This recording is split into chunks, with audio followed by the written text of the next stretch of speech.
저 사람, 저랑 무슨 관계인가요? 어떻게 이렇게 똑같을 수가? 나와 우리 집 사람은 평생을 함께한 부부입니다. 우리는 같은 고아원에서 자랐어요. 서로 의지하며 힘든 시간을 함께 버텨왔죠. 현순이 종종 이야기했는데 어릴 적 고아원에서 쌍둥이 동생이 있었다고 들었답니다. 그 동생이 어디론가 입양 갔다고. 제가 미국으로 입양되었어요. 제 한국 이름은 상은순입니다. 하지만 쌍둥이가 있었다는 말은 들어본 적이 없어요. 그래요. 현순이 동생 이름이 은순이었다고 했어요. 너무 어릴 때 헤어져서 기억도 나지 않을 텐데. 사연을 듣고 난 후 각자의 의견을 댓글로 남겨주시기 바랍니다. 사소한 댓글이라도 사연자분에게 큰 힘이 될 수 있습니다. 각색될 수 있고 사연자분의 입장에서 구성될 수 있습니다. 상은순 여사는 태어남과 동시에 불운의 씨앗을 품은 아이였습니다. 한국에서 태어나 곧바로 미국으로 입양된 그녀는 자신의 뿌리에 대해 아무것도 모른 채 백인 가정에서 성장했습니다. 양부모는 다양성을 중시하는 진보적인 가치관을 지닌 사람들이었고, 그래서 그들은 상은순 외에도 백인 아들과 흑인 딸을 입양하여 함께 키웠습니다. 양부모는 모든 아이들에게 동등한 사랑과 관심을 쏟았습니다. 상은순은 어린 시절 자신이 다른 가족들과 피부색이 다른 것에 의문을 품었지만 순진한 아이답게 사람들도 동물처럼 여러 색의 아이를 낳을 수 있겠지라고 생각하며 의심 없이 자신의 가족을 받아들였습니다. 하지만 초등학교에 입학하면서 그녀의 평화로운 세계는 산산조각 났습니다.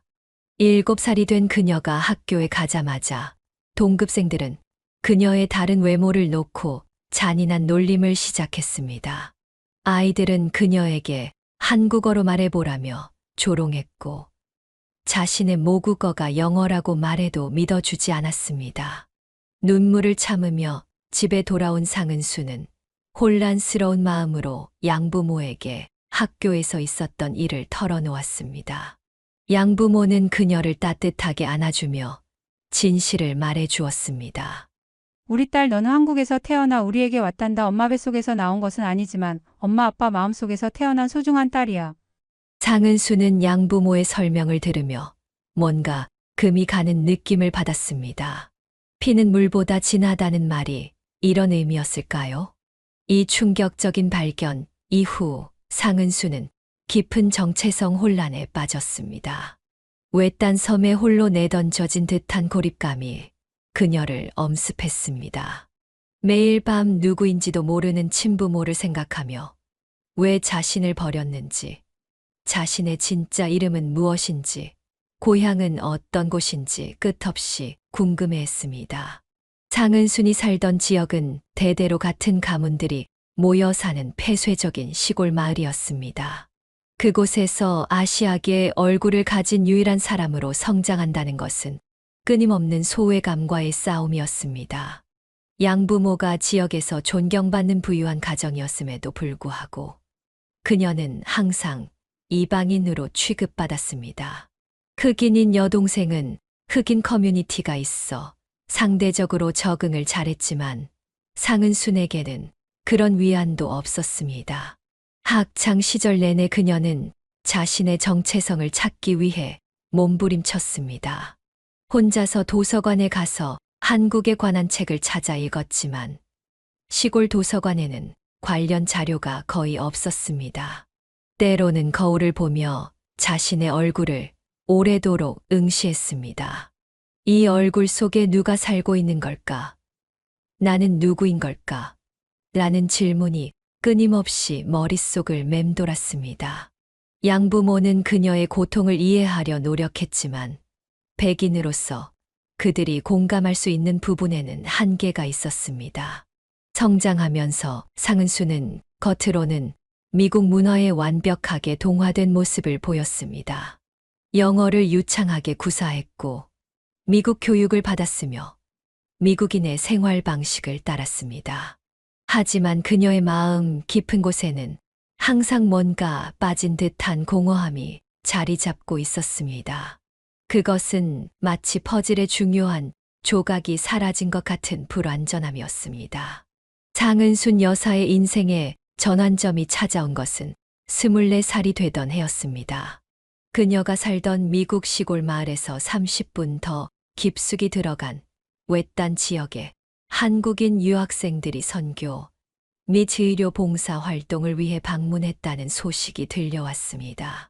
이 오지 마을은 의료 혜택을 받기 위해서는 최소 2시간을 차로 이동해야 하는 낙후된 곳이었습니다. 정부에서 가끔 보건 인력을 파견하긴 했지만 그마저도 드문 일이었습니다.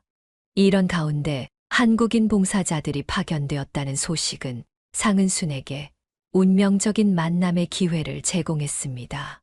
상은순은 자신과 같은 얼굴을 가진 사람들, 같은 핏줄의 사람들을 만날 수 있다는 생각에 가슴이 두근거렸습니다. 그동안 자신의 뿌리에 대해 알 기회가 전혀 없었기에 이번 만남은 그녀에게 있어 자신의 정체성을 찾아가는 첫걸음이 될 수 있었습니다. 용기를 내어 봉사활동이 이루어지는 마을로 차를 몰고 간 그녀는 그곳에서 평생의 반려자가 될 남성을 만나게 됩니다. 처음 만난 날, 그는 상은순이 자신을 한국어로 소개하려 할 때 그녀의 이름 발음을 교정해 주었습니다. 그의 친절한 설명에 상은순은 마음이 열렸고 더 많은 것을 배우고 싶다는 열망이 피어올랐습니다. 우리 문화에 대해 더 알려주세요. 제 뿌리에 대해 알고 싶어요. 그렇게 시작된 그들의 만남은 6주간의 봉사 기간 동안 깊어졌습니다. 그는 신학대학원에 재학 중인 예비 목회자였으며 상은순에게 한국의 깊은 역사와 풍부한 문화를 소개해 주었습니다. 한글 자문부터 시작해 간단한 문장을 만드는 법까지 상은순은 모든 것이 새롭고 신비로웠습니다. 특히 한글의 과학적인 체계에 감탄했고 알파벳과는 다른 한글의 형태미에 매료되었습니다. 그가 일제강점기와 광복에 대해 이야기해 줄 때 상은순은 자신도 모르게 가슴속에서 뜨거운 분노가 일어나는 것을 느꼈습니다. 한 번도 가본 적 없는 나라에 대한 이런 강렬한 감정은 그녀 자신도 놀라게 했습니다. 이건 우리 핏줄이 느끼는 자연스러운 감정이에요. 그의 설명에 상은수는 자신의 DNA에 새겨진 민족적 기억에 대해 생각하게 되었습니다. 매일같이 봉사 지역을 찾아가 그와 대화를 나누며 상은수는 점점 더 한국이라는 나라, 그리고 자신의 뿌리에 대한 그리움이 커져가는 것을 느꼈습니다. 그가 알려준 역사 이야기, 문화적 특성, 심지어 한국 음식에 대한 설명까지 모든 것이 그녀에게는 새로운 세계를 열어주는 열쇠였습니다. 한글을 배우는 과정은 쉽지 않았지만 모국어를 익힌다는 생각에 그녀는 열정적으로 공부했습니다. 6주의 시간이 눈 깜짝할 사이에 지나갔고 상은수는 그와 헤어져야 한다는 사실에 깊은 아쉬움을 느꼈습니다. 그러나 이 만남은 그녀에게 새로운 꿈을 심어 주었습니다. 어느 날 저녁 그녀는 양부모에게 자신의 소망을 털어놓았습니다. 한국에 가서 살아보고 싶어요. 제 뿌리를 찾고 제 진짜 모습을 알고 싶어요. 양부모는 처음에는 걱정스러운 표정을 지었지만 이내 그녀의 소망을 이해했습니다. 그들은 상은순이 한국에서 생활할 수 있도록 재정적 지원을 약속했습니다. 그들의 옥수수 농장은 상당한 수익을 내고 있었기에 딸의 모국 방문을 지원하는 것은 어렵지 않았습니다. 이렇게 25살의 상은수는 자신의 뿌리를 찾아 한국행 비행기에 몸을 실었습니다. 한국에서 유일하게 아는 사람은 그 예비 목회자뿐이었기에 출발 전 그에게 편지를 보내 자신의 방문 계획을 알렸습니다. 설렘과 불안이 교차하는 마음으로 그녀는 자신의 인생에서 가장 큰 모험을 시작했습니다. 한국에 도착한 상은수는 모든 것이 새롭고 신기했습니다. 공항에서 내리는 순간부터 거리의 간판, 사람들의 옷차림, 공기의 냄새까지 모든 것이 낯설면서도 이상하게 친숙하게 느껴졌습니다. 출발 전 보냈던 편지를 받고 공항으로 마중 나온 그 전도사는 그녀에게 한국의 첫인상을 물었습니다. 어떤가요? 당신의 고향이 된 이곳이 상은수는 잠시 생각에 잠겼다가 답했습니다. 설명하기 어려워요. 마치 오래전의 꿈에서 본 장소를 실제로 방문한 것 같은 느낌이에요. 낯설지만 동시에 익숙해요. 처음 계획은 단 1년간 한국에 머물며 언어와 문화를 배우는 것이었습니다. 그러나 운명은 그녀에게 다른 길을 준비하고 있었습니다. 미국에서 그녀에게 한국어와 역사를 가르쳐 주었던 그 전도사는 이제 상은순을 한국의 구석구석으로 데려가 그녀의 조국을 소개했습니다. 고궁을 거닐며 조선의 역사를 설명해주고 시장에서 다양한 한국 음식을 맛보게 하고 산사에서 한국의 정신적 유산을 느끼게 해주었습니다. 시간이 지날수록 그들의 관계는 깊어졌고 상은수는 그가 일하는 교회에 출석하며 한국어를 더 빨리 배우고자 했습니다. 교회 공동체는 그녀를 따뜻하게 맞아주었고 그곳에서 만난 한국인들은 그녀에게 생생한 언어 연습의 기회를 제공했습니다. 1년이라는 시간은 눈 깜짝할 사이에 흘러갔고 상은수는 양부모에게 체류 기간을 연장하고 싶다는 편지를 보냈습니다. 이제 막 한국어가 귀에 들어오기 시작했어요. 조금 더 머물며 배우고 싶습니다. 양부모는 그녀의 요청을 기꺼이 수락했고 그렇게 그녀의 한국 생활은 계속되었습니다. 봉사활동 중 만난 그 전도사와의 관계도 점점 더 깊어졌습니다. 함께 보내는 시간이 늘어날수록 상은수는 그의 따뜻한 마음과 깊은 신앙심에 끌렸고 그는 그녀의 용기와 열정, 순수함에 매료되었습니다. 어느 봄날 벚꽃이 흩날리는 공원에서 그는 상은순에게 청혼했습니다. 당신처럼 용감한 사람을 만난 것은 내 인생 최고의 축복입니다. 나와 함께 평생을 걸어갈 수 있겠습니까? 내 아내가 되어주세요. 그녀는 잠시 망설임도 없이 대답했습니다. 네, 당신과 함께라면 이 낯선 땅에서도 두렵지 않아요. 당신의 아내가 되겠습니다. 그들은 한국의 전통 혼례식으로 결혼을 했습니다. 상은수는 화려한 색의 한복을 입고 족두리를 쓰고 결혼식장에 들어섰습니다. 양가 부모님들이 지켜보는 가운데 그들은 서로에게 절을 올리고 평생의 약속을 맺었습니다. 상은순의 양부모님은 먼 미국에서 날아와 딸의 결혼식에 참석했고 한국의 전통 예식에 깊은 감명을 받았습니다. 결혼 후 상은수는 시부모님과 함께 살게 되었습니다. 처음에는 한국의 가족 문화, 특히 며느리로서의 역할에 적응하는 것이 쉽지 않았습니다. 서구식 개인주의에 익숙했던 그녀에게 대가족 속에서 살아가는 것은 새로운 도전이었습니다. 그러나 시부모님은 그녀의 서툰 한국어와 어색한 예절을 너그럽게 이해해 주셨습니다. 시어머니는 종종 이렇게 말했습니다. 우리 며느리 정말 대단해. 말도 안 통하는 외국에서 와서 이렇게 우리 문화를 배우려고 노력하다니 얼마나 기특한 일이니. 시아버지는 더 실질적인 도움을 주셨습니다. 매일 저녁 식사 후에는 상은순에게 한글 읽기와 쓰기를 가르쳐 주셨고 한국의 전통 예절과 관습도 차근차근 설명해 주셨습니다. 자, 오늘은 어른께 인사드리는 법을 배워볼까? 우리나라는 우서른을 공경하는 문화가 아주 중요하단다. 시아버지의 인내심 있는 가르침 덕분에 상은순의 한국어 실력과 문화 이해도는 빠르게 향상되었습니다. 결혼 2년 차에 접어들 무렵 그녀는 이제 일상 대화를 큰 어려움 없이 나눌 수 있게 되었고 시장에서 흥정도 할 수 있을 정도로 언어에 익숙해졌습니다. 그리고 결혼 3년 차 그들의 가정에 기쁜 소식이 찾아왔습니다. 상은순이 임신한 것입니다. 시부모님은 첫 손주의 탄생을 기다리며 기뻐했고 남편은 아버지가 된다는 사실에 들떠 있었습니다. 임신 기간 동안 상은수는 한국의 전통적인 태교법도 경험했습니다. 시어머니는 그녀에게 좋은 생각만 하고 아름다운 그림을 보고 좋은 음악을 들으라고 조언했습니다. 그러나 출산 과정은 예상보다 훨씬 힘들었습니다.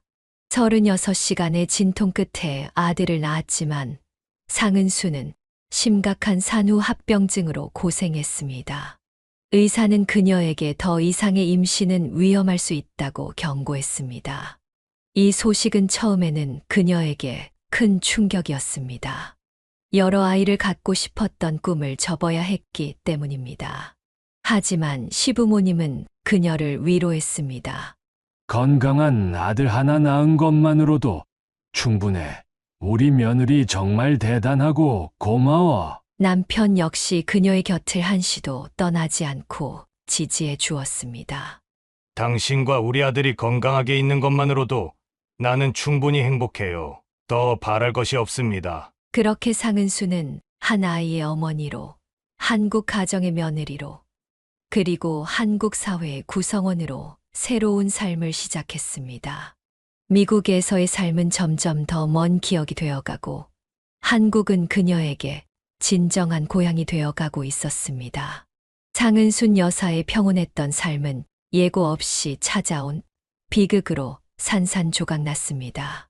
그녀가 34살, 아들이 겨우 6살이 되던 해였습니다. 남편은 지방의 작은 교회에서 예배를 인도하고 돌아오는 길이었습니다. 늦은 밤 고속도로에서 졸음운전을 하던 화물 트럭이 그의 차를 들이받았고 병원으로 긴급 이송되었지만 끝내 의식을 되찾지 못했습니다. 의사들이 꺼낸 마지막 말은 더 이상 소생 가능성이 없습니다라는 무참한 현실이었습니다. 그날 밤 병원 복도에서 상은수는 온몸이 마비된 듯한 충격에 빠졌습니다. 아직 양부모님을 잃은 상처가 아물기도 전이었습니다. 불과 3년 전 미국에서 끔찍한 소식이 그녀를 찾아왔었습니다. 양부모님의 옥수수 농장이 극심한 가뭄 끝에 화재로 전소했고 농장과 함께 양부모님도 그 화마에 휩싸여 생을 마감했다는 비보였습니다. 그때는 배 속 깊이 웅크린 아픔이었다면 이번에는 온 세상이 무너지는 듯한 고통이었습니다. 병실에서 남편의 차가운 손을 잡고 있던 상은순의 머릿속은 백지장처럼 하얗게 비워졌습니다. 어떤 생각도, 어떤 기도도 떠오르지 않았습니다. 그저 방금 일어난 일이 현실이 아니기를, 이 모든 것이 악몽이기를 바랄 뿐이었습니다. 하지만 시간이 지나도 남편은 깨어나지 않았고 결국 그녀는 홀로 남겨졌습니다. 장례식 날 비가 내렸습니다. 마치 하늘도 그녀의 상실을 함께 슬퍼하는 듯했습니다. 검은 상복을 입은 상은수는 6살 배기 아들의 손을 꼭 잡고 있었습니다. 아이는 아직 상황을 완전히 이해하지 못했지만 엄마의 눈에서 끊임없이 흐르는 눈물을 보며 무언가 큰일이 일어났음을 느끼고 있었습니다. 장례식이 끝나고 집으로 돌아온 후 상은수는 밤새 눈물로 베개를 적셨습니다. 그러나 다음 날 아침 그녀는 결단을 내려야 했습니다. 비록 마음은 산산조각 났지만 그녀에겐 책임이 있었습니다. 아직 어린 아들을 키워야 했고 남편을 잃은 시부모님을 돌봐야 했습니다. 거울 앞에 선 그녀는 자신에게 말했습니다. 강해져야 해. 내가 무너지면 모두가 무너져. 내가 이 가족의 버팀목이 되어야 해. 첫 번째 결정은 어디서 살 것인가였습니다. 미국에서라면 이미 독립해 나와 사는 게 자연스러웠겠지만 상은수는 다른 선택을 했습니다. 그녀는 시부모님을 찾아가 함께 살자고 제안했습니다. 아들 하나를 잃은 노부부에게 그녀와 손자는 유일한 위안이 될 수 있었습니다. 시부모님의 집을 방문한 그녀는 조심스럽게 말을 꺼냈습니다. 어머님, 아버님, 제가 제안이 있어요. 우리 함께 살면 어떨까요? 저와 아이에게도 가족이 필요하고 두 분께도 도움이 될 것 같아요. 시어머니는 놀란 표정으로 고개를 저었습니다. 무슨 소리니? 그건 말도 안 돼.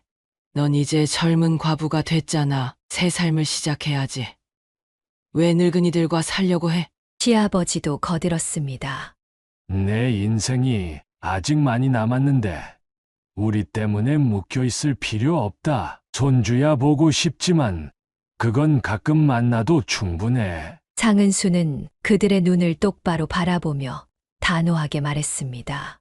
제게는 두 분이 가족이에요. 제 부모님도 이미 떠나셨고 남편도 잃었어요. 아들에게도 할아버지, 할머니의 사랑이 필요해요. 혼자서 아이를 키우는 것보다 가족이 함께하는 게 좋을 것 같아요. 시부모님은 여전히 망설였습니다. 그들의 마음 속엔 며느리에게 짐이 되고 싶지 않다는 생각과 아들을 잃은 슬픔이 너무 컸기 때문입니다. 하지만 상은수는 포기하지 않았습니다.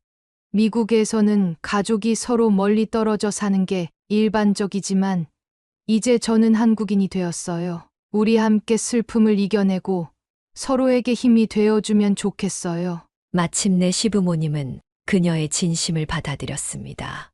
시어머니의 눈에 눈물이 고였고 시아버지는 조용히 고개를 끄덕였습니다.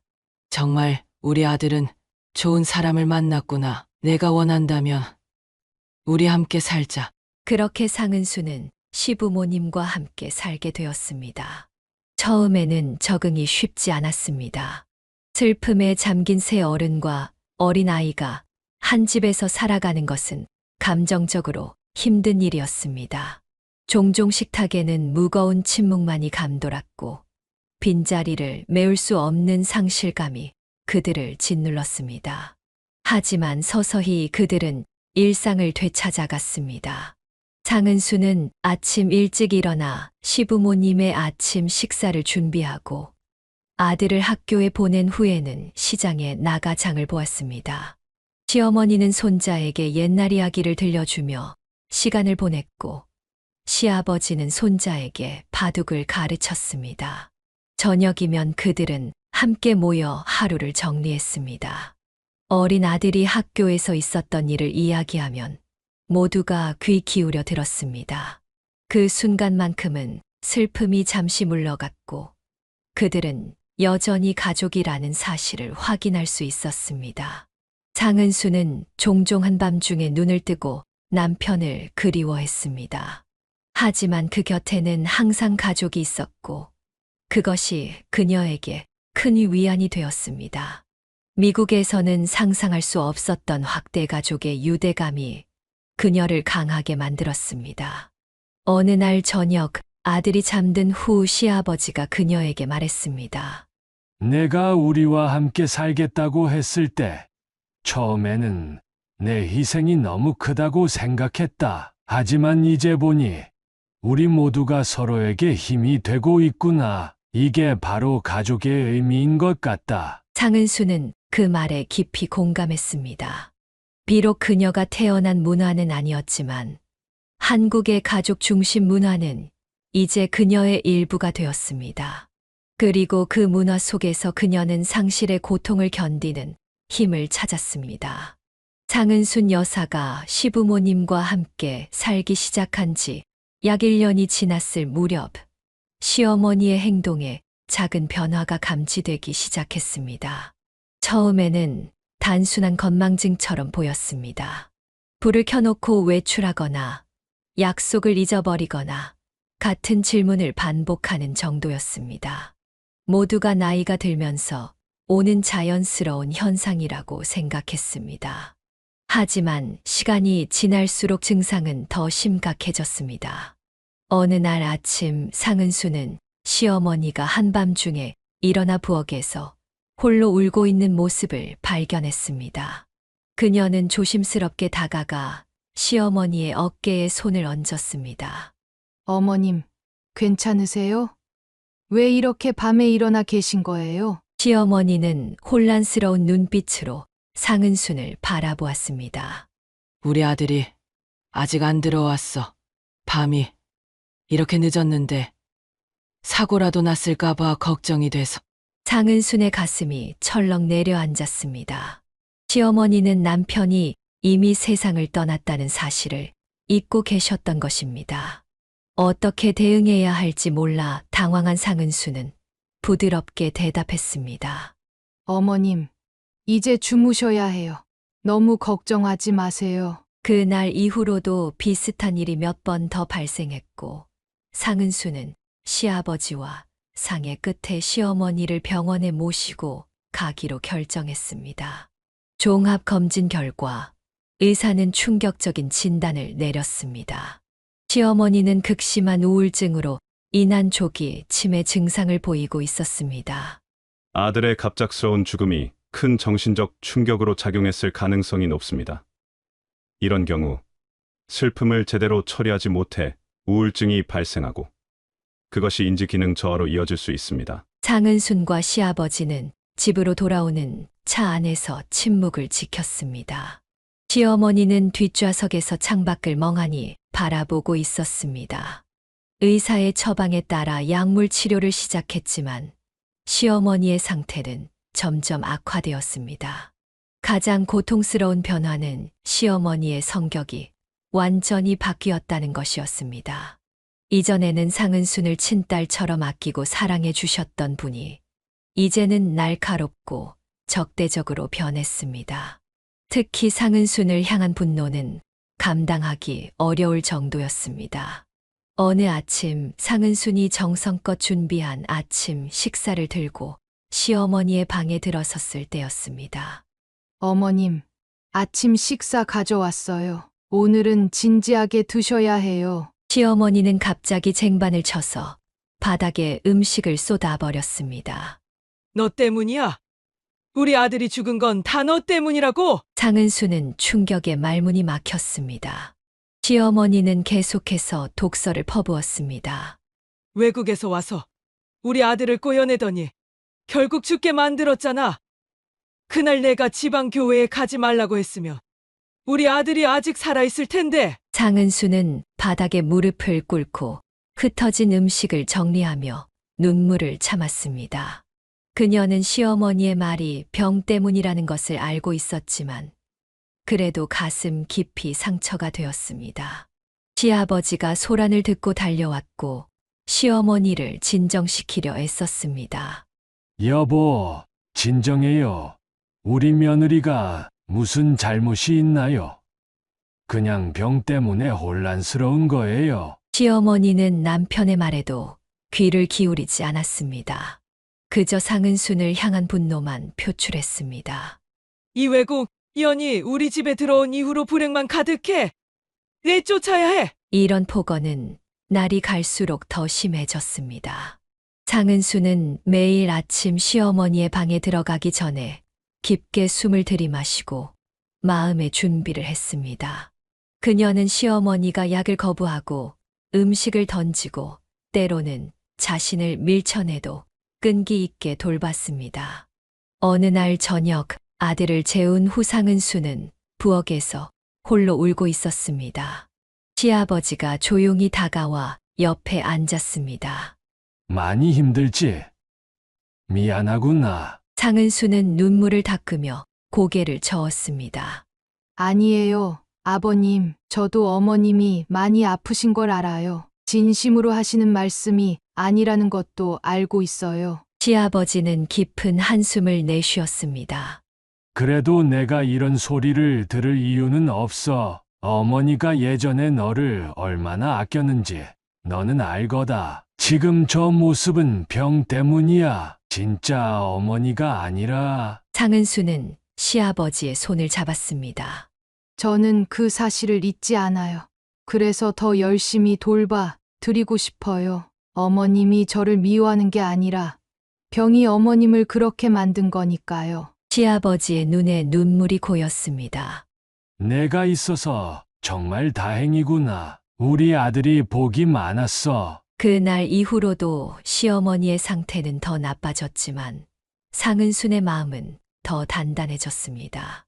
그녀는 시어머니의 폭언이 마음의 상처가 되지 않도록 스스로를 다독였고 더 많은 인내와 사랑으로 병든 시어머니를 돌봤습니다. 처음에는 시어머니를 위해 요리사 일을 그만두고 집에서 돌봄에 전념했던 시아버지도 상은순의 헌신에 큰 위로를 받았습니다. 그는 종종 상은순에게 말했습니다. 내가 없었다면 나 혼자서 어떻게 이 상황을 감당했을지 모르겠구나. 정말 고맙다. 상은순은 미소 지으며 대답했습니다. 가족이잖아요, 아버님. 우리가 서로 도와야죠. 시어머니의 병은 진행성이었고 시간이 지날수록 증상은 더 심해졌습니다. 하지만 상은수는 결코 포기하지 않았습니다. 그녀는 매일 시어머니의 건강을 위해 특별한 음식을 준비했고 약 복용 시간을 철저히 지켰으며 때로는 밤새 시어머니의 곁을 지키기도 했습니다. 이 모든 과정에서 상은수는 자신이 더 강해지고 있음을 느꼈습니다. 한국에 온 지 오래되었지만 이제서야 진정한 한국 가족의 의미를 깨닫는 것 같았습니다. 고통 속에서도 서로를 지키고 보살피는 그 끈끈한 유대감이야말로 그녀가 찾던 진정한 고향의 의미였습니다. 시어머니의 치매는 해가 갈수록 악화되었습니다. 조기 치매 진단을 받은 지 6년이 흐른 어느 봄날 상은순의 인생은 또 한 번 급격한 변화를 맞이하게 됩니다. 그날은 시부모님이 정기 검진을 위해 병원에 가시는 날이었습니다. 상은수는 집안일이 있어 함께 가지 못했고 시아버지가 홀로 시어머니를 모시고 병원으로 향했습니다. 병원 진료를 마치고 귀가하던 중 시내 중심가의 번화한 도로에서 불의의 사고가 발생했습니다. 갑자기 시어머니가 무언가에 놀란 듯 차에서 내려 도로로 뛰어들었고 그녀를 막으려던 시아버지도 함께 도로로 나섰습니다. 그 순간 신호를 받고 달려오던 대형 버스가 두 분을 덮쳤습니다. 운전자는 급브레이크를 밟았지만 이미 늦었습니다. 상은순이 이 소식을 들은 것은 경찰의 전화를 통해서였습니다. 전화를 받자마자 그녀는 모든 것을 내팽개치고 병원으로 달려갔습니다. 병원 응급실에 도착했을 때 의사는 그녀에게 심각한 표정으로 상황을 설명했습니다. 두 분 모두 다발성 골절과 내부 출혈이 심각합니다. 특히 뇌 손상이 우려되어 즉시 수술이 필요한 상태입니다. 이어진 긴급 수술 후 시부모님은 중환자실로 옮겨졌습니다. 두 분 모두 의식이 없는 상태였고 인공호흡기의 도움 없이는 숨을 쉴 수 없었습니다. 상은수는 중환자실 밖 대기실에서 뜬 눈으로 밤을 새웠습니다. 한편으로는 중학생이 된 아들도 걱정이었습니다. 아들은 집에서 혼자 저녁을 챙겨 먹고 숙제를 하고 있을 터였습니다. 다음 날 아침 상은수는 잠시 집에 돌아가 아들을 학교에 보낸 후 다시 병원으로 향했습니다. 이렇게 병원과 집을 오가는 생활이 시작되었습니다. 낮에는 병원에서 시부모님을 간병하고 저녁에는 집으로 돌아가 아들의 식사와 학업을 챙겼습니다. 중환자실 면회 시간, 상은수는 시부모님의 병상을 번갈아 방문했습니다. 두 분 모두 여전히 의식이 없었고 각종 의료 장비들이 그들의 생명을 연장시키고 있었습니다. 그녀는 시어머니의 차가운 손을 잡고 속삭였습니다. 어머님, 제발 일어나세요. 아직 포기하시면 안 돼요. 아버님도 기다리고 계세요. 하지만 기적은 일어나지 않았습니다.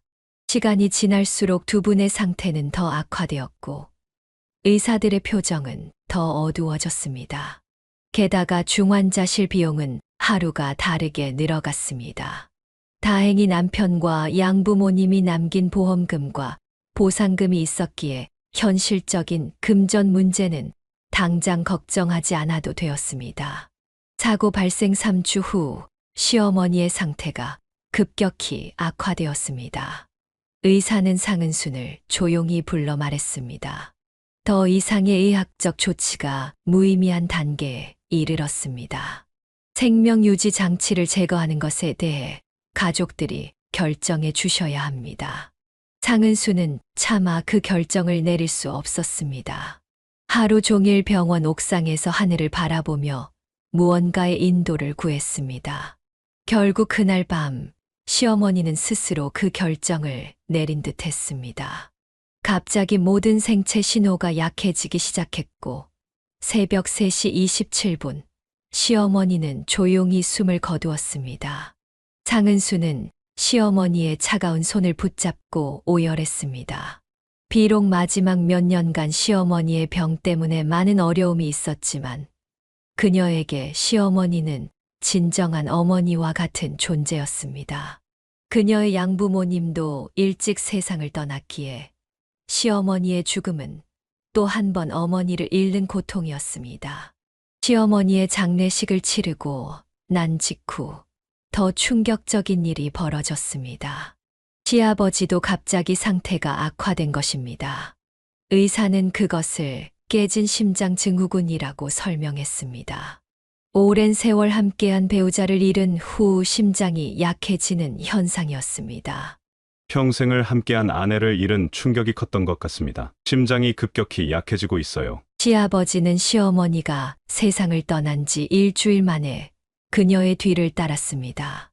마지막 순간 시아버지는 잠시 의식을 되찾아 상은순의 손을 꼭 잡았습니다. 우리 아들이 복이 많았구나. 좋은 사람을 만났어. 고맙다. 이 말을 남기고 시아버지는 평화롭게 눈을 감았습니다. 상은수는 두 번째 장례식을 치르면서 이제 정말 혼자가 되었다는 현실을 직면해야 했습니다. 양부모님, 남편, 그리고 이제 시부모님까지. 그녀의 삶에서 의지할 수 있는 모든 어른들이 떠나버린 것입니다. 두 번의 장례식을 치르고 집으로 돌아온 상은수는 텅 빈 집을 바라보며 깊은 상실감에 잠겼습니다. 하지만 중학생이 된 아들이 학교에서 돌아오는 소리에 그녀는 정신을 차렸습니다. 그래, 아직 그녀에게는 책임이 있었습니다. 이제 그녀와 아들, 단 둘만 남았지만 그것만으로도 충분한 이유가 되었습니다. 그날 밤 상은수는 아들과 함께 저녁 식사를 하며 조용히 말했습니다. 이제 우리 둘뿐이구나. 하지만 괜찮아. 엄마가 언제나 내 곁에 있을 거야. 아들은 의젓하게 고개를 끄덕였습니다. 네, 엄마 저도 열심히 할게요. 저도 엄마를 도울 수 있을 거예요. 그렇게 상은수는 홀로 아들을 키우는 새로운 삶을 시작했습니다. 시부모님이 남긴 집에서 살 수 있었지만 상속세를 내야 했고 그것은 그녀에게 또 하나의 경제적 부담이 되었습니다. 하지만 그녀는 굴하지 않았습니다. 아들을 위해 그리고 이제껏 그녀를 사랑해 준 모든 이들을 위해 강하게 살아가기로 다짐했습니다. 시부모님의 장례를 치른 후 상은순 여사는 냉혹한 현실과 마주해야 했습니다. 시부모님이 물려주신 집은 있었지만 상속세를 납부하기 위해 대출을 받아야 했고 월급같이 정기적인 수입원이 없는 그녀에게 이는 큰 부담이었습니다. 게다가 중학생인 아들의 교육비와 생활비까지 감당해야 했습니다. 처음으로 그녀는 경제적 어려움이라는 벽에 부딪혔습니다. 상은수는 처음에 자신의 학력과 경험으로 할 수 있는 일을 찾아보았습니다. 하지만 외국에서 자라 한국 교육 과정을 밟지 않았고 특별한 직업 훈련도 받지 않았던 그녀에게 선택지는 많지 않았습니다. 결국 그녀는 근처 한식당에서 서빙 일을 시작했습니다. 경력이 없으신데 그래도 외국어를 하시니 외국인 손님이 오면 도움이 되겠네요. 일단 시작해 보시죠. 식당 일은 생각보다 훨씬 고됐습니다. 아침 일찍부터 밤늦게까지 서서 일해야 했고 무거운 쟁반을 나르며 허리와 다리는 항상 아팠습니다. 하지만 그녀는 투정 한 번 부리지 않았습니다. 집에 돌아와 잠든 아들의 얼굴을 볼 때면 모든 피로가 눈 녹듯 사라졌기 때문입니다. 식당 일로 얻는 수입만으로는 대출금 상환과 아들의 교육비를 충당하기에 부족했습니다. 그래서 그녀는 주말에는 화장품 방문 판매원으로 일하기 시작했습니다. 처음에는 낯선 집을 방문하는 것이 무척 어색했고 거절당하는 경우도 많았습니다. 하지만 상은수는 포기하지 않았습니다. 이 제품은 미국에서도 인기가 많아요. 피부결을 정말 매끄럽게 해주죠. 한번 발라보세요. 그녀의 미국 경험과 독특한 이력이 오히려 강점이 되었고 점차 단골 고객이 생기기 시작했습니다. 그럼에도 불구하고 이 두 가지 일만으로는 여전히 빠듯했습니다. 그녀는 새벽에는 근처 목욕탕 청소 일까지 맡았습니다. 매일 새벽 4시에 일어나 목욕탕 청소를 하고 아침에는 아들을 학교에 보낸 후 식당에 출근하고 주말에는 화장품을 판매하는 빡빡한 일정이었습니다. 한 번은 아들이 그녀의 고단한 일상을 걱정하며 물었습니다. 엄마, 너무 무리하는 거 아니에요? 제가 아르바이트라도 할까요? 상은수는 단호하게 고개를 저었습니다. 절대 안 돼. 내 할 일은 공부뿐이야. 나중에 좋은 대학 가서 내가 원하는 일을 할 수 있도록 지금은 공부에만 집중해. 아들은 어머니의 말을 가슴에 새기고 더욱 열심히 공부했습니다. 중학교에서 최상위권 성적을 유지했고 고등학교에 진학해서도 변함없이 우수한 성적을 냈습니다. 특히 사회 과목과 국어에 뛰어난 재능을 보였고 법조인을 꿈꾸기 시작했습니다. 아들이 고3이 되던 해 상은수는 그동안의 저축과 추가 대출을 통해 아들의 대학 입시를 전폭적으로 지원했습니다. 학원비, 참고서, 그리고 때로는 과외 선생님까지 그녀는 아들에게 필요한 것이라면 무엇이든 해주려 했습니다. 수능 당일 그녀는 새벽부터 일어나 정성스럽게 아들의 아침 식사를 준비했습니다. 시험장 앞에서 그녀는 아들에게 마지막 응원을 건넸습니다. 내 실력을 믿어. 침착하게 최선을 다하면 돼. 수능 결과가 나오던 날, 아들은 흥분된 목소리로 어머니에게 전화를 걸었습니다. 엄마, 제 점수가 법대 지원이 가능해요. 상은수는 그 자리에서 눈물을 흘렸습니다. 그동안의 모든 고생이 헛되지 않았다는 생각에 가슴이 벅차올랐습니다.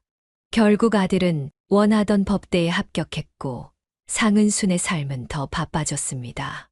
그녀는 식당 일과 방문 판매에 더해 밤에는 호텔 룸메이드 일까지 시작했습니다. 하루에 4-5시간 이상 자는 날이 거의 없었습니다. 어머니, 너무 무리하시는 거 아니에요? 제가 장학금 신청해 볼게요. 상은수는 미소 지으며 아들의 머리를 쓰다듬었습니다. 괜찮아. 엄마는 아직 건강해. 내가 공부에 집중할 수 있게 해주는 게 엄마의 역할이야. 아들은 어머니의 희생에 보답하기 위해 더욱 열심히 공부했습니다. 법대 성적 최상위권을 유지했고 여러 모의고사와 예비 시험에서도 우수한 성적을 거두었습니다. 그리고 마침내 졸업을 앞둔 시점에서 사법고시에 도전했습니다. 사법고시는 당시 최고의 관문이었습니다. 합격률이 5% 미만인 극도로 어려운 시험이었습니다. 아들은 낮에는 학교에서 공부하고 밤에는 독서실에서 밤을 새우며 준비했습니다. 상은수는 아들이 공부하는 모습을 볼 때마다 가슴 뿌듯함을 느꼈습니다. 사법고시 결과 발표 날, 아들은 전화기를 붙잡고 웹사이트를 새로 고침했습니다. 그리고 마침내 자신의 이름을 합격자 명단에서 발견했을 때 그는 믿을 수 없다는 듯 화면을 반복해서 확인했습니다. 엄마, 제가 합격했어요. 상은수는 그 소식을 듣는 순간 무릎이 풀려 그 자리에 주저앉았습니다. 눈물이 하염없이 흘러내렸습니다. 그것은 기쁨의 눈물이자 지난 10여 년간의 모든 고생과 희생이 보상받는 순간이었습니다. 정말 자랑스러워. 내가 해냈구나. 그날 저녁 모처럼 상은수는 모든 일을 미루고 아들과 함께 소박한 축하 식사를 했습니다. 그들은 오랜만에 편안하게 대화를 나누며 과거를 돌아보고 미래를 그렸습니다. 아들이 사법연수원에 입소한 후 상은순의 삶은 조금씩 나아지기 시작했습니다. 아들이 받는 연수 수당으로 생활비의 일부를 해결할 수 있었고, 그녀도 이제는 과로를 조금 줄일 수 있었습니다. 연수를 마치고 아들이 변호사로 일하기 시작했을 때, 상은수는 마침내 자신이 인생의 험난한 산을 하나 넘었다고 느꼈습니다. 엄마, 이제 그만 일하세요. 제가 벌 수 있어요. 상은수는 따뜻한 미소를 지었지만 그녀의 독립심은 여전했습니다. 아직은 엄마도 일할 수 있어. 내가 안정될 때까지는 엄마도 돕고 싶어. 아들은 변호사로서 빠르게 성공 가도를 달리기 시작했습니다. 신생 로펌에서 일을 시작했지만 그의 날카로운 법적 통찰력과 뛰어난 변론 능력은 곧 업계의 주목을 받았습니다. 특히 기업법 분야에서 두각을 나타내며 클라이언트 목록을 늘려갔습니다. 처음 몇 년간은 야근과 주말 근무가 일상이었지만 그의 노력은 곧 경제적 안정이라는 열매로 돌아왔습니다. 아들이 36살이 되던 해, 그는 같은 로펌에서 일하던 여성 변호사와 결혼을 했습니다. 두 사람은 직업적 공통점을 바탕으로 빠르게 가까워졌고, 1년간의 연애 끝에 결혼을 결정했습니다. 상은순 여사는 아들의 결혼 소식에 진심으로 기뻐했습니다. 홀로 아들을 키우면서 가장 바랐던 것은 아들이 행복한 가정을 이루는 것이었기 때문입니다. 그녀는 모든 저축을 털어 아들의 결혼식을 준비했고, 며느리를 첫 만남부터 친딸처럼 대했습니다. 결혼식 준비 과정에서 상은순 여사는 며느리에게 다가가려 노력했습니다. 우리 며느리, 결혼 준비하느라 많이 바쁘지? 내가 도울 일 있으면 언제든지 말해. 하지만 며느리의 반응은 다소 냉담했습니다. 괜찮습니다. 저희가 알아서 할게요. 신경 쓰지 마세요. 상은순 여사는 며느리의 바쁜 일정 때문이라고 이해하려 했습니다. 하지만 결혼 후에도 며느리의 태도는 크게 변하지 않았고 오히려 더 거리를 두는 듯 했습니다. 상은순 여사가 집들이를 위해 정성스럽게 만든 반찬을 들고 방문했을 때도 며느리는 현관문 앞에서 그녀를 맞았습니다. 어머님, 미리 연락 주셨으면 좋았을 텐데 저희 오늘 저녁에 약속이 있어서요. 상은순 여사는 실망을 감추며 반찬통을 건넸습니다. 그래, 바쁜데 미안해. 이건 내가 정성껏 만든 반찬이니 나중에 먹어봐요. 며느리는 형식적인 미소를 지으며 통을 받았습니다. 네, 고맙습니다. 다음에는 꼭 연락 주세요. 이런 일이 반복되면서 상은순 여사는 점차 아들 부부의 집을 방문하는 것을 꺼리게 되었습니다. 대신 전화로 안부를 물었지만 대부분 아들은 바쁘다는 이유로 통화를 짧게 끝내거나 며느리가 받아서 용건만 간략히 묻고 끊는 경우가 많았습니다. 시간이 흐르면서 상은순 여사의 건강은 서서히 악화되기 시작했습니다. 평생 고된 육체 노동을 해온 탓에 관절염이 심해졌고 가끔 현기증도 느꼈습니다. 병원을 찾았을 때 의사는 과로와 스트레스로 인한 증상이라며 휴식이 필요하다고 조언했습니다. 하지만 생계를 위해 일을 완전히 그만둘 수는 없었습니다. 그러던 어느 날 상은순 여사는 일하던 중 갑자기 쓰러졌습니다. 급히 병원으로 이송되어 검사를 받은 결과 과로로 인한 일시적 순환기 장애였습니다. 의사는 엄중하게 경고했습니다. 더 이상 이렇게 무리하면 큰 병으로 이어질 수 있습니다. 최소 몇 개월은 충분히 쉬셔야 해요. 병원 침대에 누운 상은순 여사는 막막함을 느꼈습니다. 일을 그만두면 생활비는 어떻게 해결해야 할지, 그리고 갚아야 할 대출금은 어떻게 해야 할지 걱정이 밀려왔습니다. 결국 그녀는 아들에게 도움을 청하기로 결심했습니다. 아들과 며느리가 병문안을 왔을 때 상은순 여사는 조심스럽게 말을 꺼냈습니다. 미안하지만 엄마가 당분간 일을 못할 것 같아 의사 선생님이 몇 개월은 쉬어야 한다고 하시는데 생활비를 좀 도와줄 수 있을까? 아들은 잠시 침묵했고 며느리와 눈을 마주쳤습니다. 그리고 예상치 못한 대답이 돌아왔습니다. 어머니, 저희도 지금 상황이 그리 넉넉하지 않아요. 집도 아직 대출 갚고 있고. 상은순 여사는 믿을 수 없다는 표정으로 아들을 바라보았습니다. 그의 성공적인 경력과 생활 수준을 고려할 때 경제적 여유가 없다는 말은 변명에 불과했습니다. 하지만 너희 둘 다 변호사로 일하고 있잖아. 그리고 엄마가 너 키우느라 평생을 바쳤는데 지금 조금만 도와달라는 것뿐이야. 그때 며느리가 불쑥 끼어들었습니다. 어머님, 솔직히 말씀드리자면 남편이 변호사가 된 건 어머님 덕분이 아니라 자기 실력으로 이룬 거예요. 학원 한번 보내주신 적 없다면서요. 남편이 모든 걸 혼자 이루신 거잖아요. 상은순 여사는 충격을 받아 말문이 막혔습니다. 그녀가 아들을 위해 3가지 일을 병행하며 허리가 휘도록 일했던 시간들, 아들의 교육비를 대기 위해 자신의 모든 것을 희생했던 나날들이 주마등처럼 스쳐 지나갔습니다. 내가 학원비를 못 대줬던 건 그럴 형편이 안 됐기 때문이야. 엄마는 내가 법대 다닐 수 있게 3가지 일을 동시에 했어. 그걸 모르니? 아들은 자리에서 일어나며 냉담하게 말했습니다. 어머니, 저도 어린 시절 힘들었어요. 다른 친구들은 다 과외받고 학원 다닐 때 저는 혼자서 공부해야 했어요. 어머니가 바쁘셔서 집에도 잘 안 계셨고 밥도 제가 차려 먹을 때가 많았잖아요. 제가 지금 이 자리에 오른 건 순전히 제 노력 덕분이에요. 상은순 여사는 아들의 말에 가슴이 찢어지는 듯한 아픔을 느꼈습니다.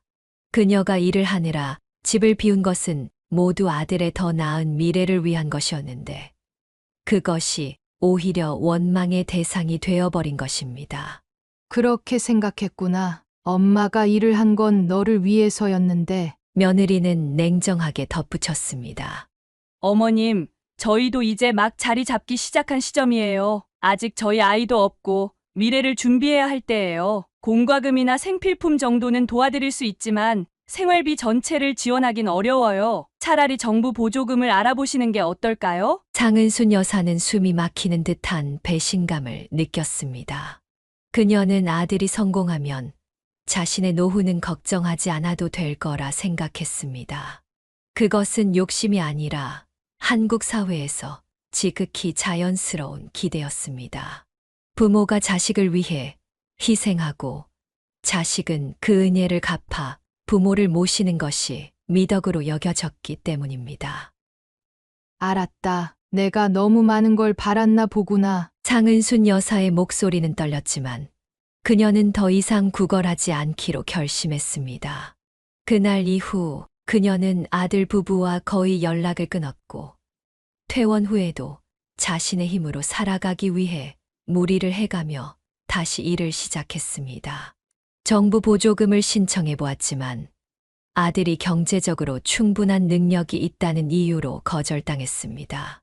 이제 그녀는 진정으로 혼자가 되었습니다. 평생을 바쳐 키운 아들이 그녀를 외면한 것입니다. 그 배신감은 그녀가 겪었던 어떤 고통보다도 더 깊고 아팠습니다. 내가 잘못 키웠나? 아니면 이 시대가 변한 걸까? 상은순 여사는 종종 밤하늘을 바라보며 자문했습니다. 그리고 그녀는 또다시 삶의 벼랑 끝에 서게 되었습니다. 상은순 여사의 생활은 나날이 어려워졌습니다. 몸이 예전 같지 않아 일을 지속하기가 힘들었고 아들에게 버림받은 후 경제적 상황은 더욱 악화되었습니다. 적은 저축 금액은 바닥을 드러내기 시작했고 전세 계약이 만료되어 집주인이 전세금을 올려달라고 요구했습니다. 그녀는 더 작은 집으로 이사를 해야 할지 아니면 월세 방으로 옮겨야 할지 고민했습니다. 어떤 선택을 하든 당장의 생활비가 필요했고, 그래서 그녀는 일자리를 찾아 나섰습니다. 여러 곳에서 거절당한 후 상은순 여사는 어느 고층 건물 입구에 붙은 구인 광고를 발견했습니다. 청소 인력 모집, 나이 무관, 경력 불문, 성실함만 있으면 됩니다. 이 네 글자, 나이 무관이 그녀의 눈에 들어왔습니다. 대부분의 구인 광고가 만 55세 이하와 같은 제한을 두는 상황에서 이는 마지막 희망처럼 느껴졌습니다. 그녀는 바로 그 건물로 들어갔습니다. 로비에는 중년의 경비원이 근무 중이었습니다. 상은순 여사는 경비원에게 다가가 청소 일자리에 대해 문의했습니다. 저기 청소 인력 모집한다는 광고를 보고 왔는데요. 어디로 가면 될까요? 경비원은 상은순 여사를 보는 순간 놀란 듯 얼굴색이 변했습니다. 그는 잠시 말을 잇지 못하고 그녀를 뚫어지게 바라보았습니다. 무슨 일로 오셨습니까? 상은순 여사는 이상한 반응에 당황했지만 다시 한번 설명했습니다. 청소 일자리에 지원하러 왔어요. 저기 밖에 붙은 광고를 보고요. 경비원의 얼굴이 갑자기 밝아졌습니다. 아, 네. 정말 죄송합니다. 잠시 착각했네요. 마침 잘 오셨습니다. 회장님께서 지금 건물에 계시니 직접 뵙고 면접을 보실 수 있을 것 같아요. 잠시 기다려 주시겠어요? 경비원은 서둘러 내선 전화를 걸었고 무언가 낮은 목소리로 말한 후 상은순 여사에게 다시 다가왔습니다. 회장님께서 곧 내려오신다고 하십니다. 저쪽 소파에서 잠시 기다려 주세요. 상은순 여사는 점점 더 이상한 느낌이 들었지만 일자리가 절실했기에 지시대로 소파에 앉아 기다렸습니다. 몇 분 후 엘리베이터에서 품위 있게 차려입은 60대 중반의 남성이 나타났습니다. 그는 상은순 여사를 향해 걸어오다가 갑자기 발걸음을 멈추었습니다. 회장은 마치 유령을 본 것처럼 얼굴이 창백해졌고 그 자리에서 그대로 쓰러졌습니다. 주변이 순식간에 혼란스러워졌고 경비원을 포함한 직원들이 달려와 회장을 부축했습니다. 상은순 여사는 놀라서 자리에서 일어났고 무언가 도울 일이 없을지 물었습니다. 괜찮으세요? 제가 도울 일이 있을까요? 경비원은 당황한 표정으로 그녀에게 말했습니다. 아, 네. 죄송합니다만 119에 신고해 주시겠어요? 상은순 여사는 즉시 119에 신고했고 구급차가 도착했습니다. 의료진들이 회장을 들것에 옮길 때 경비원이 그녀에게 다가왔습니다. 죄송하지만 회장님께서 깨어나시면 분명 사모님을 찾으실 겁니다. 함께 병원에 가주시면 안 될까요? 상은순 여사는 더욱 혼란스러워졌지만 무언가 중요한 일이 있는 것 같아 결국 동의했습니다. 그녀는 구급차에 동승했고 회장과 함께 인근 대형 병원으로 이송되었습니다. 병원에 도착해서도 이상한 일은 계속되었습니다. 회장은 VIP실로 옮겨졌고 의사들과 간호사들도 상은순 여사를 보며 놀란 표정을 지었습니다. 그녀는 이 모든 상황이 꿈같이 느껴졌지만 어쩐지 이 기이한 사건이 자신의 인생에서 중요한 전환점이 될 것 같은 예감이 들었습니다. 약 2시간 후 회장이 의식을 되찾았습니다. 그는 천천히 눈을 뜨더니 병실 의자에 앉아 있는 상은순 여사를 발견하고 눈을 크게 떴습니다. 현순이 맞아. 어떻게 된 일이지? 상은순 여사는 고개를 저었습니다.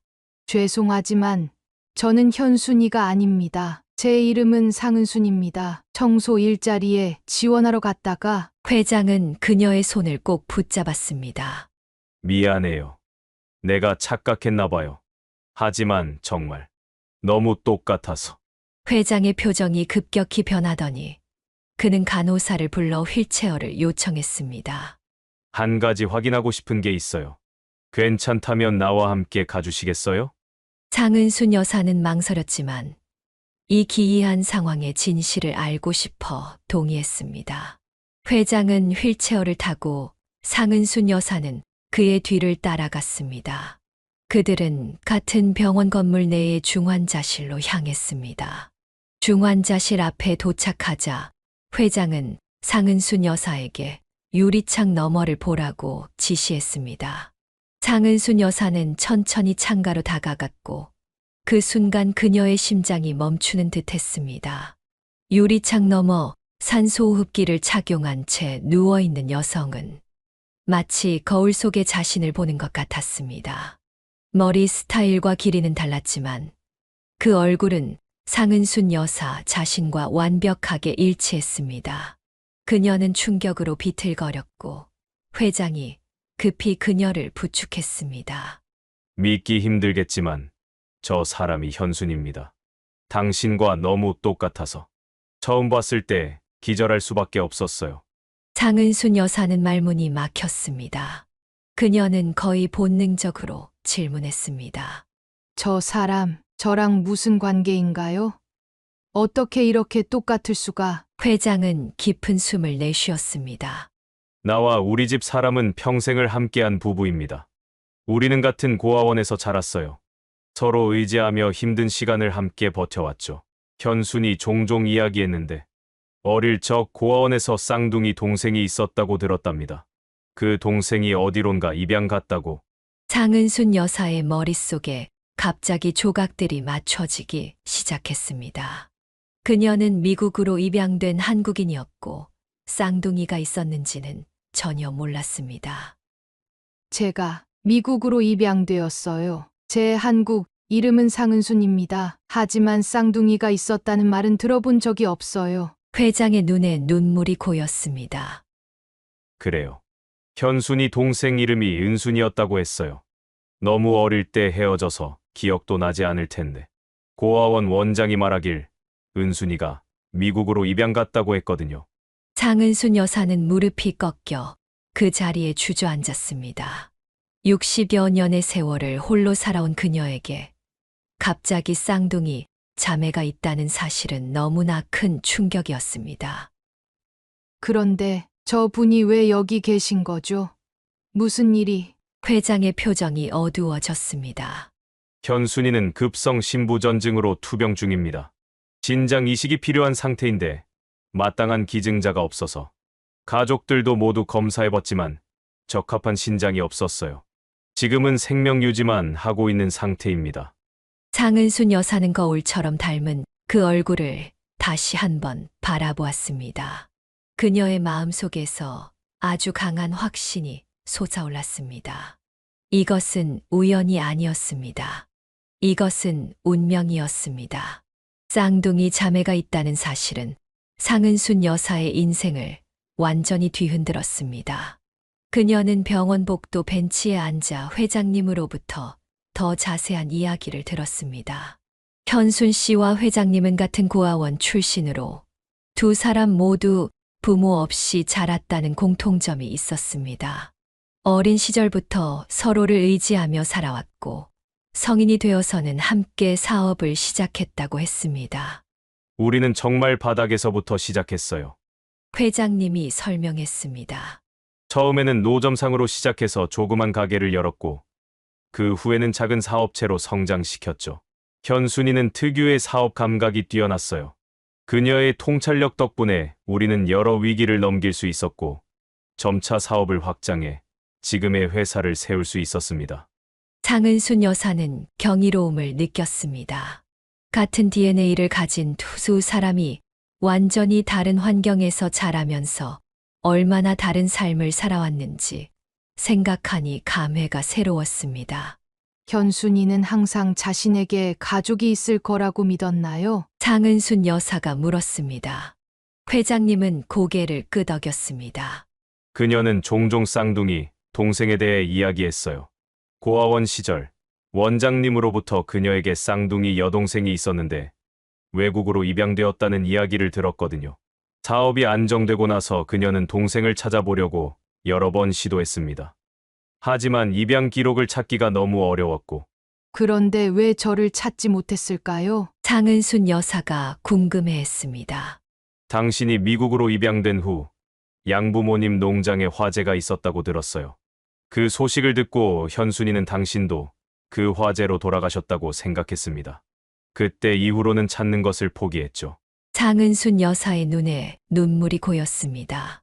그녀가 미국에서 한국으로 돌아온 후에도 그들은 서로를 알지 못한 채 같은 나라에서 수십 년을 살아왔던 것입니다. 이런 우연과 운명의 장난이 있을까 싶었습니다. 회장님은 현순 씨의 건강 상태에 대해 더 자세히 설명했습니다. 약 6개월 전 현순 씨는 갑작스러운 신부전증을 앓기 시작했습니다. 처음에는 단순한 피로감으로 생각했지만 증상이 악화되어 병원을 찾았을 때 이미 신장 기능의 상당 부분이 손상된 상태였습니다. 의사들은 신장 이식이 유일한 해결책이라고 진단했지만 적합한 기증자를 찾지 못했습니다. 가족들 모두 검사를 받았지만 조직 적합성이 맞지 않았어요. 대기 목록에 올려두었지만 시간이 얼마 남지 않았다고 해요. 그 말을 들은 상은순 여사는 곧바로 결심했습니다. 그녀는 회장님의 손을 잡고 단호하게 말했습니다. 제가 신장을 기증하겠습니다. 회장님은 놀라서 그녀를 바라보았습니다. 하지만 당신은 방금 현순이가 당신의 자매라는 사실을 알게 된 거잖아요. 그런 큰 결정을 그렇게 갑자기 내려도 되는 건지. 상은순 여사는 흔들림 없이 대답했습니다.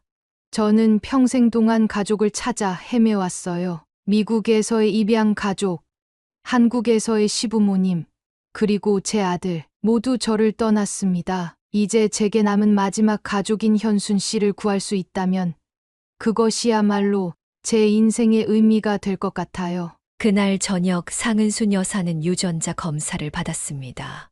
결과는 예상대로 100% 일치했습니다. 두 사람은 일란성 쌍둥이였고 신장 기증에 있어 이보다 더 완벽한 기증자는 없었습니다. 의사들은 상은순 여사에게 수술의 위험성과 후유증에 대해 상세히 설명했습니다. 신장 하나를 기증하면 남은 생애 동안 특별한 관리가 필요하고 약물을 복용해야 하며 여러 활동에 제한이 생길 수 있다고 했습니다. 하지만 그녀의 결심은 확고했습니다. 언니를 살릴 수 있다면 어떤 위험도 감수할 준비가 되어 있습니다. 수술 일정이 잡히기 전 상은순 여사는 중환자실에서 특별히 현순 씨를 면회할 수 있는 기회를 얻었습니다. 산소 호흡기를 끼고 누워있는 자매의 손을 잡으며 그녀는 말했습니다. 안녕. 언니, 나는 당신의 동생 상은순이에요. 우리가 이렇게 다시 만나게 될 줄은 몰랐어요. 하지만 이제 내가 언니를 도울 거예요. 곧 깨어나서 우리가 함께 이야기를 나눌 수 있기를 바랍니다. 수술 준비 과정에서 상은순 여사는 보호자의 서명이 필요하다는 사실을 알게 되었습니다. 그녀는 아들에게 연락을 시도했지만 전화는 계속 음성 메시지로 넘어갔습니다. 몇 번의 시도 끝에 며느리가 전화를 받았지만 그녀의 반응은 차가웠습니다. 수술이요? 어떤 수술인데요? 아, 신장 기증이요? 미쳤네요. 나이도 많으신데 그런 위험한 수술을 왜 하시려고? 상은순 여사는 참을성 있게 설명했습니다. 쌍둥이 자매가 있다는 사실을 알게 되었어. 그녀가 지금 위독한 상태인데 내 신장이 그녀를 살릴 수 있어. 쌍둥이 자매라고요? 갑자기 무슨 소리예요? 어떻게 보호자 동의를 원하시면서 이런 황당한 이야기를? 상은순 여사는 더 이상 설명하지 않았습니다. 그녀는 분명히 알았습니다. 아들은 그녀의 수술에 동의하지 않을 것이고 그것은 아마도 그녀가 수술 도중 무슨 일이 생기면 상속받을 것이 없기 때문일지도 모른다는 생각이 들었습니다. 결국 상은순 여사는 스스로 모든 책임을 지겠다는 서약서를 작성하고 수술에 임했습니다. 수술 전날 밤, 그녀는 자신의 인생을 되돌아보았습니다. 미국에서의 외로운 어린 시절, 한국에서의 결혼 생활, 남편과 시부모님의 죽음, 그리고 아들의 배신까지. 그녀의 인생은 상실과 고통의 연속이었습니다. 하지만 이제 그녀는 새로운 목적을 찾았습니다. 자신의 일부를 내어줌으로써 쌍둥이 자매의 생명을 구하는 것. 그것은 그녀의 삶에 새로운 의미를 부여했습니다. 수술실로 향하는 침대에 누운 채 상은순 여사는 마취약이 주입되는 것을 느꼈습니다. 의식이 희미해지면서 그녀는 마지막으로 이런 생각을 했습니다. 만약 내가 이 수술에서 깨어나지 못한다 해도 내 삶은 충분히 의미 있었어. 마지막으로 나의 진정한 가족을 찾았으니까. 수술은 8시간에 걸쳐 진행되었습니다. 상은순 여사의 한쪽 신장이 성공적으로 적출되어 현순 씨에게 이식되었습니다. 두 자매는 나란히 놓인 회복실에서 깨어났고 의사들은 수술이 매우 성공적이었다고 알려주었습니다. 상은순 여사가 완전히 의식을 되찾았을 때 그녀는 자신의 병상 옆에 휠체어를 탄 회장님이 앉아 있는 것을 발견했습니다. 고맙습니다. 정말 진심으로 감사합니다. 회장님의 목소리는 감정으로 떨렸습니다. 당신은 우리에게 기적을 선물해 주셨어요. 상은순 여사는 미소를 지었습니다. 언니는 어떤가요? 좋아지고 있어요. 의사들이 놀랄 정도로 빠르게 회복 중이라고 해요. 당신의 신장이 완벽하게 적합했답니다. 며칠 후 두 자매는 드디어 서로 마주할 수 있게 되었습니다. 현순 씨는 여전히 약해 보였지만 그녀의 눈에는 생기가 돌아왔습니다. 그녀는 병실에 들어서는 상은순 여사를 보자마자 눈물을 흘렸습니다. 상은순 여사도 눈물을 참을 수 없었습니다. 그녀는 현순 씨의 침대 옆으로 다가가 조심스럽게 그녀를 껴안았습니다. 언니, 이제야 만나게 됐네요. 그렇게 60년 만에 재회한 쌍둥이 자매는 서로의 인생 이야기를 나누기 시작했습니다. 그들은 완전히 다른 환경에서 자랐지만 놀랍게도 비슷한 성격과 취향을 가지고 있었습니다. 둘 다 강인하고 독립적인 성격이었으며 어려움 속에서도 포기하지 않는 의지를 지니고 있었습니다. 현순 씨는 상은순 여사에게 감사의 말을 끊임없이 전했습니다. 내가 내 생명을 구해줬어. 어떻게 이 은혜를 갚아야 할지. 상은순 여사는 그녀의 말을 가로막았습니다. 언니, 갚을 필요 없어요. 우리는 가족이니까요. 내가 평생 찾아 헤매던 진정한 가족을 드디어 찾았어요. 상은순 여사의 신장 이식 수술이 성공적으로 끝나고 현순 씨의 건강이 점차 회복되는 동안 회장님은 조용히 다른 계획을 실행에 옮기고 있었습니다. 상은순 여사가 수술 전 보호자 동의를 받기 위해 아들에게 연락했던 일을 알게 된 회장님은 그녀의 이야기를 더 자세히 듣고자 했습니다. 병실에서 회복 중이던 어느 날 회장님은 상은순 여사에게 물었습니다. 은순 씨, 아들에 대해 더 말해줄 수 있을까요? 보호자 서명이 필요했을 때 연락이 안 됐다고 했는데 보통 부모가 이런 큰 수술을 받을 때 자식이 옆에 있어야 하는 것 아닌가요? 상은순 여사는 잠시 침묵했습니다. 그녀는 아들과의 관계에 대해 많이 이야기하고 싶지 않았지만 회장님의 진심 어린 걱정에 조금씩 마음을 열기 시작했습니다. 사실 제 아들은 저를 외면했어요. 제가 일할 수 없게 되어 생활비를 부탁했을 때 그와 며느리는 저를 냉정하게 거절했습니다. 제가 아들을 키우기 위해 평생을 바쳤는데도 그는 제가 해준 것이 없다고 말했어요. 회장님의 얼굴이 분노로 붉어졌습니다. 어떻게 그럴 수가? 어머니를 그렇게 대하다니. 상은순 여사는 아들이 변호사로서 성공했지만 경제적 여유가 있음에도 불구하고 그녀를 돕지 않았다는 사실, 심지어 전세 계약이 만료되어 집을 비워줘야 할 상황에서도 외면했다는 이야기를 털어놓았습니다. 회장님은 이 이야기를 듣고 잠시 생각에 잠겼습니다. 그리고 다음 날 그는 무언가 결심한 듯한 표정으로 다시 병실을 찾았습니다. 아들이 어디서 일하는지 알 수 있을까요? 장은순 여사는 의아했지만 아들이 최근 한 대기업의 법무팀에 취직했다는 사실을 알려주었습니다. 아들과 연락이 끊겼지만 공통 지인을 통해 그 소식을 들었다고 했습니다. 회장님은 고개를 끄덕였습니다. 그렇군요. 알려주셔서 감사합니다. 그날 이후 회장님은 종종 전화를 받거나 누군가와 만나러 가는 모습을 보였습니다.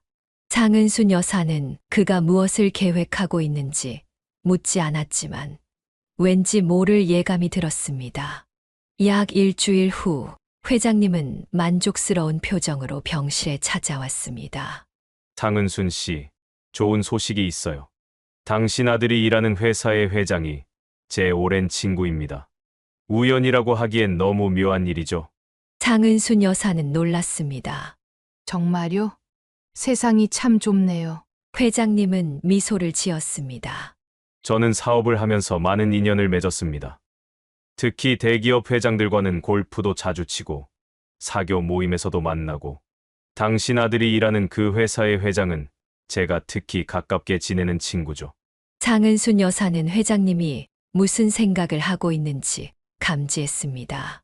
회장님, 설마 회장님은 손을 들어 그녀의 말을 가로막았습니다. 걱정 마세요. 저는 그저 친구에게 한 변호사의 배경에 대해 물어봤을 뿐입니다. 그런데 이상하게도 그 친구가 오늘 아침 전화에서는 그 변호사를 해고했다고 하더군요. 인성에 문제가 있는 사람을 고문 변호사로 둘 수 없다고 말이죠. 장은순 여사는 말문이 막혔습니다. 회장님은 계속해서 이야기했습니다. 그리고 재미있는 것은 법조계가 참 좁다는 겁니다. 한 회사에서 문제가 있어 해고된 변호사는 다른 회사에서도 환영받지 못하는 법이죠. 특히 그 변호사의 인성에 대한 소문이 돌기 시작하면 장은순 여사는 회장님의 의도를 완전히 이해했습니다. 그는 자신의 인맥을 동원해 아들의 직장 생활을 방해하고 있었던 것입니다. 그녀는 복잡한 감정에 사로잡혔습니다. 한편으로는 아들이 자신을 외면한 것에 대한 분노가 있었지만 다른 한편으로는 모성애로 인한 걱정도 있었습니다. 회장님, 그렇게까지 하실 필요는 회장님은 단호하게 말했습니다. 은순 씨, 당신은 내 아내의 생명을 구해주었어요. 당신의 아들이 보인 배은망덕은 용서할 수 없는 일입니다. 게다가 우리 조사 결과에 따르면 당신의 아들과 며느리는 변호사로서의 윤리를 심각하게 위반한 정황이 있어요. 회장님은 서류 한 뭉치를 꺼내 상은순 여사에게 보여주었습니다. 그것은 아들 부부가 변호사로 일하면서 뒷돈을 받은 내역과 고의로 소송에서 패배하도록 한 증거들이 담긴 문서였습니다. 이건 정말인가요? 상은순 여사는 믿을 수 없다는 표정으로 물었습니다. 모두 사실입니다. 저희 회사의 조사팀이 확인한 내용이에요. 당신의 아들 부부는 변호사의 기본 윤리를 저버렸고 이는 법조계에서 용납될 수 없는 행위입니다. 며칠 후 상은순 여사는 병실에서 TV 뉴스를 통해 충격적인 소식을 들었습니다. 한 로펌의 변호사들이 윤리 위반으로 조사를 받고 있다는 내용이었고 화면 속에는 그녀의 아들과 며느리의 모습이 블러 처리되어 있었습니다. 회장님은 그날 저녁 매우 만족스러운 표정으로 병실을 찾았습니다. 정의는 항상 승리하는 법이죠. 당신 아들 부부의 비리가 드러났어요. 이제 그들은 변호사 자격까지 박탈당할 가능성이 높습니다. 장은순 여사는 복잡한 감정에 휩싸였습니다. 그녀의 아들이 변호사로서 비윤리적인 행동을 했다는 사실이 실망스러웠지만 한편으로는 그가 자신의 행동에 대한 책임을 져야 한다는 생각도 들었습니다. 예상대로 일주일 후 아들 부부는 변호사 자격을 잠정 박탈당했고 정식 심의를 앞두고 있다는 소식이 들려왔습니다. 그리고 그날 오후 상은순 여사의 병실 문이 열리고 아들과 며느리가 들어섰습니다. 아들의 얼굴은 쓸쓸해 보였고 며느리는 울었던 흔적이 역력했습니다. 그들은 상은순 여사의 침대 앞에 무릎을 꿇었습니다. 어머니, 제가 정말 잘못했습니다. 용서해 주세요. 상은순 여사는 아들을 차갑게 바라보았습니다. 내가 왜 여기 왔니? 내가 아파서 걱정이 됐어? 아니면 내 직장과 자격증이 날아갔기 때문이지? 아들은 고개를 숙였습니다. 다 제 불찰입니다. 어머니를 그렇게 대한 것도, 변호사로서 부끄러운 행동을 한 것도 모두 제 잘못입니다. 제발 한 번만 용서해 주세요. 며느리도 눈물을 흘리며 애원했습니다. 어머님, 정말 죄송합니다. 저희가 무슨 생각으로 그렇게 행동했는지 이제 와서 후회해도 소용없지만 정말 뉘우치고 있어요. 상은순 여사는 창밖을 바라보며 잠시 생각에 잠겼습니다. 그녀의 마음속에는 이미 결정이 내려져 있었습니다. 나는 평생 너를 위해 살았다. 내 모든 것을 바쳐 너를 키웠고, 내가 성공하기를 바랐어. 하지만 내가 성공했을 때, 너는 나를 버렸지. 이제 와서 용서를 구하는 것은 너무 늦었어. 그녀는 테이블 위에 놓인 휴대폰을 들어 아들의 번호를 차단했습니다. 그리고 며느리의 번호도 마찬가지로 차단했습니다. 나는 이제 새로운 가족을 찾았다. 내 진짜 핏줄인 언니와 함께 살 거야. 너희는 더 이상 내 가족이 아니야. 신장 이식 수술 후 약 한 달이 지났을 무렵 상은순 여사와 현순 씨는 모두 회복 단계에 접어들었습니다. 의사들은 두 사람의 회복 속도에 놀라움을 표했고, 특히 현순 씨의 경우 이식된 신장이 놀라울 정도로 잘 기능하고 있다고 했습니다. 퇴원을 앞둔 어느 날, 현순 씨는 상은순 여사의 병실을 찾아왔습니다. 휠체어에 앉아 있었지만 그녀의 얼굴은 수술 전보다 훨씬 생기가 돌았습니다. 현순 씨가 상은순 여사의 손을 잡으며 말했습니다. 앞으로의 계획이 뭐니? 상은순 여사는 한숨을 내쉬었습니다. 그녀는 퇴원 후의 삶에 대해 깊이 생각해보지 않았습니다. 전세 계약이 만료되어 집을 비워줘야 했고, 아들과의 관계는 완전히 끊어졌으며, 수술 후유증으로 이내 당분간 일을 할 수도 없었습니다. 아직 정확히 모르겠어요. 어디 작은 방이라도 구해야 할 것 같아요. 현순 씨는 고개를 저었습니다. 그럴 필요 없어. 나와 함께 살자. 우리 집은 충분히 넓어. 우리가 60년이나 떨어져 살았는데 이제 남은 시간은 함께 보내자. 상은순 여사는 놀라서 현순 씨를 바라보았습니다. 정말요? 하지만 언니, 제가 언니 집에 살면 폐가 될 것 같아요. 현순 씨는 단호하게 고개를 저었습니다. 무슨 소리니? 내가 내 생명의 은인인데 어떻게 폐가 될 수 있어? 게다가 우리는 쌍둥이 자매야. 이제 서로에게 남은 유일한 가족이잖아. 함께 살면서 그동안 놓쳤던 시간을 조금이라도 보상받자. 그렇게 상은순 여사는 퇴원 후 현순 씨와 회장님의 집으로 이사하게 되었습니다. 그들의 집은 고급 주택가에 위치한 2층짜리 대저택이었습니다. 상은순 여사는 2층에 위치한 넓고 아늑한 방을 배정받았고, 그곳에서 그녀만의 프라이버시를 존중받으며 지낼 수 있었습니다. 처음에 상은순 여사는 이런 호화로운 환경에 적응하기 어려웠습니다. 평생 동안 검소하게 살아온 그녀에게 하인들이 있는 대저택은 비현실적으로 느껴졌습니다. 그러나 현순 씨와 회장님은 그녀가 편안하게 지낼 수 있도록 모든 노력을 기울였습니다.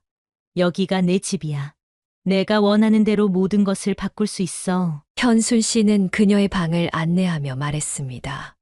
회장님도 상은순 여사를 진심으로 환영했습니다. 상은순 씨, 당신은 우리 가족의 일원입니다.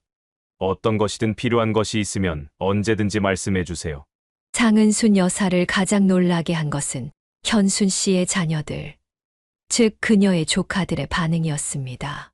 현순 씨와 회장님 사이에는 아들과 딸이 있었는데 두 사람 모두 이미 결혼하여 독립했지만 자주 부모님 집을 방문했습니다. 그들은 상은순 여사를 처음 만났을 때부터 친어머니를 대하듯 존경과 사랑을 표현했습니다. 현순의 아들은 40대 중반에 성공한 사업가로 아버지의 회사에서 부회장으로 일하고 있었습니다.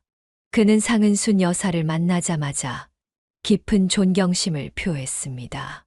이모, 어머니의 생명을 구해주셔서 정말 감사합니다. 이모는 우리 가족의 영웅이세요. 딸은 대학 교수로 일하고 있었고 두 아이의 어머니였습니다. 그녀는 상은순 여사를 처음 봤을 때 어머니와 너무 닮아 놀랐다고 했습니다. 이모, 정말 놀라워요. 어머니의 사진을 보는 것 같아요. 이제 우리 가족이 되어주셔서 너무 기뻐요. 상은순 여사는 이런 따뜻한 환영에 감동했습니다. 그녀의 친아들보다 더 진심 어린 애정을 보여주는 조카들 앞에서 그녀는 가슴이 따뜻해지는 것을 느꼈습니다. 시간이 지나면서 상은순 여사는 새로운 가족과의 생활에 점차 적응해 갔습니다. 그녀와 현순 씨는 매일 아침 함께 정원을 산책하며 이야기를 나누었고 서로의 인생에 대해 더 깊이 알아갔습니다. 그들은 비슷한 취향과 관심사를 공유하고 있다는 것을 발견했습니다. 둘 다 정원 가꾸기를 좋아했고 클래식 음악을 즐겼으며 심지어 같은 책을 좋아하기도 했습니다. 조카들과 그들의 가족도 상은순 여사에게 깊은 애정을 보였습니다. 주말이면 종종 현순 씨의 집에 모여 가족 식사를 했고 그때마다 상은순 여사를 포함시켰습니다. 민호의 두 아들과 지영의 딸과 아들은 상은순 여사를 작은 할머니라고 부르며 친밀하게 대했습니다. 상은순 여사가 새 집에서 지내기 시작한 지 약 3개월이 지났을 무렵 그녀의 아들이 다시 연락을 시도했습니다. 이번에는 알 수 없는 번호로 전화가 왔습니다. 어머니, 제발 한 번만 만나주세요. 제가 정말 많이 반성하고 있어요. 상은순 여사는 아들의 목소리를 듣는 순간 가슴이 아팠지만 그녀의 결심은 확고했습니다. 더 이상 연락하지 마. 나는 이미 결정했어. 내가 나를 버렸듯이 나도 너를 내 삶에서 지웠어. 그녀는 그 번호마저 차단했고 새 휴대폰 번호를 만들어 완전히 연락을 끊었습니다. 현순 씨는 그런 상은순 여사의 결정을 존중했습니다. 내 마음을 가장 잘 아는 건 너 자신이야. 어떤 결정을 내리든 내가 항상 내 곁에 있을게. 상은순 여사는 새로운 가족과의 생활 속에서 점차 행복을 찾아갔습니다. 그녀는 평생 동안 느껴보지 못했던 소속감과 안정감을 경험했습니다. 태어나자마자 입양되어 한국을 떠났고 양부모님을 일찍 잃었으며 남편과 시부모님도 세상을 떠났고 아들에게는 버림받았지만 이제 그녀는 진정한 가족을 찾았습니다. 상은순 여사와 현순 씨는 종종 서로의 얼굴을 바라보며 웃었습니다. 거울을 보는 듯한 느낌이었지만 그것은 단순한 외모의 유사성을 넘어선 것이었습니다. 그들은 영혼의 반쪽을 찾은 것 같은 느낌이었습니다. 퇴원 후 6개월이 지났을 무렵 상은순 여사의 건강은 완전히 회복되었고 현순 씨 역시 건강을 되찾았습니다. 회장님은 두 자매를 위한 특별한 여행을 계획했습니다. 당신들은 60년이나 떨어져 살았으니 이제는 함께 세상을 볼 차례입니다. 유럽 여행을 계획했습니다. 한 달 동안 여러 나라를 방문할 거예요. 상은순 여사는 처음에는 망설였습니다. 그렇게 오래 여행해도 될까요? 제 건강이. 현순 씨는 그녀의 손을 잡았습니다. 의사 선생님도 괜찮다고 했잖아. 이제 우리는 충분히 건강에 함께 즐거운 추억을 만들자. 그렇게 상은순 여사는 쌍둥이 자매와 함께 인생의 새로운 장을 열게 되었습니다. 그녀는 과거의 아픔을 뒤로하고 현재의 행복에 집중하기로 결심했습니다. 60년이라는 세월을 뛰어넘어 다시 만난 자매와 함께하는 삶, 그것은 마치 기적과도 같은 선물이었습니다. 우리가 이렇게 다시 만나게 될 줄 누가 알았겠니? 현순 씨는 종종 감격에 젖어 물었습니다. 장은순 여사는 미소를 지으며 대답했습니다. 운명이었나 봐요. 언니, 우리는 결국 서로를 찾도록 예정되어 있었나 봐요. 그리고 그녀는 마음속으로 생각했습니다.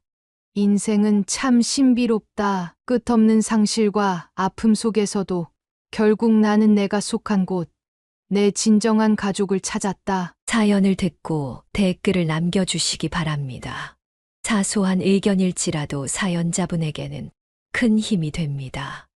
노골적인 악성 댓글은 사연자분에게 상처가 될 수 있으니 삼가주시기 바랍니다.